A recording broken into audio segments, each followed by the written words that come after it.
আসসালামু আলাইকুম, সবাইকে স্বাগতম। এই মুহূর্তে ভিডিওর মাধ্যমে যুক্ত হয়েছি। আমরা দেখেছি ভাসমান ব্রিজটি কিন্তু বন্যার পানির প্রবল স্রোতে ভেঙে গিয়েছে।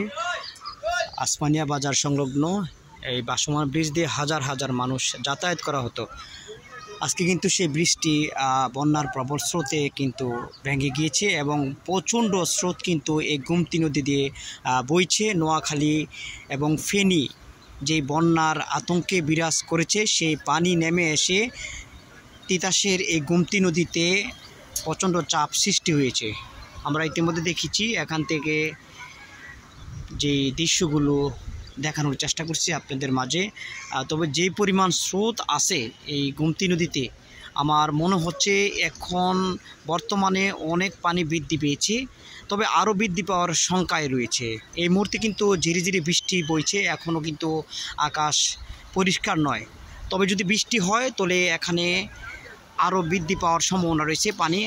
আসলে এই ভাসমান ব্রিজটি দিয়ে অনেক মানুষ যাতায়াত করা হতো, প্রায় অনেকগুলো গ্রাম এবং কয়েকটি উপজেলার মানুষ এখান দিয়ে যাতায়াত করা হতো। তবে এই যে নতুন ব্রিজটি করা হচ্ছে, সম্পূর্ণ না করা পর্যন্ত আতঙ্কে থাকবে মানুষ।